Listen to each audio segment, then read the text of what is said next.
The sun doesn't rise. It hunts. Once in a time before clocks, before cities, before humans walked the earth, there was only the dark. And in that dark, the sun did not rise. It hunted. This is not the story you know. This is the truth, whispered by the wind and carved into the stones of forgotten places. Listen closely, and you will understand. The world was young, and the night was endless. Creatures moved in the shadows, their eyes gleaming like distant stars.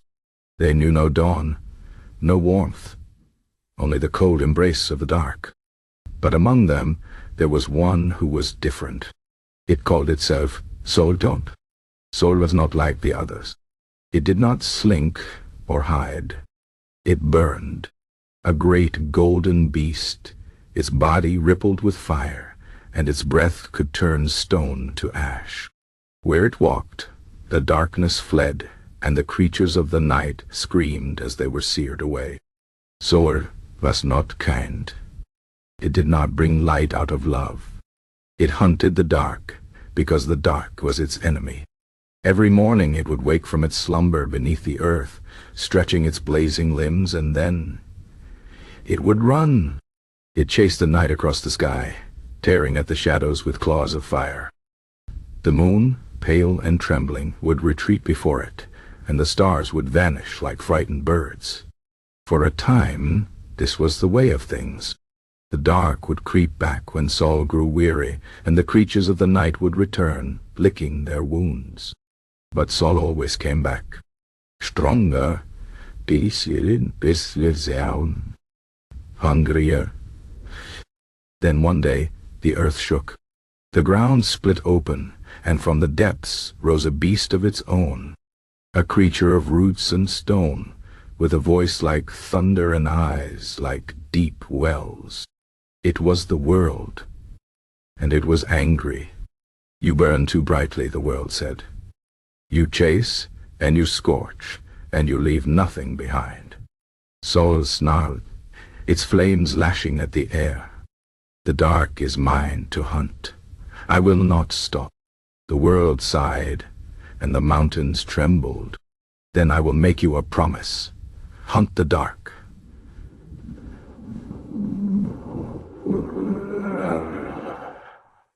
Do not destroy it.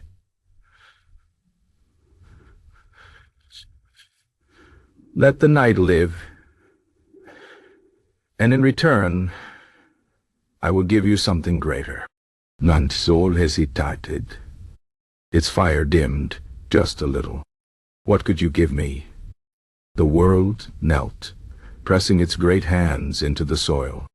From its fingers sprouted green shoots, then trees, then forests.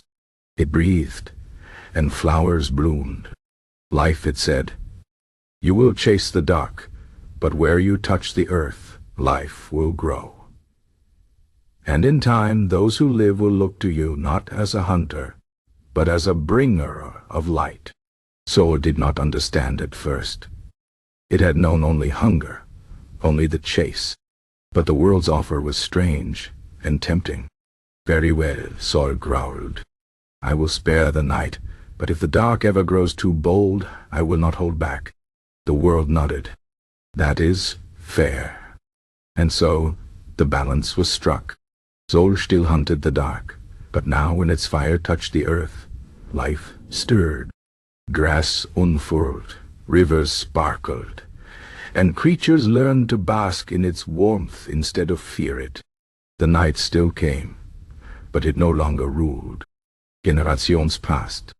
Humans came, and they told stories of a kind sun that rose each morning to bring them light.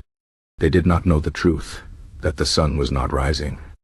It was stalking, prowling, hunting, konnte, beschlagen, insektinär. Is only die Aufsicht auf fallende Tempelgrei. But perhaps that is for the best. Even now, if you stand very still in the early dawn, when the sky is caught between dark and light, you might feel it. The moment when the sun's hunger stirs, when the first rays are not gentle but sharp, like claws testing the air, because the sun does not rise. It wakes. And it hunts. So sleep, little one. Sleep soundly.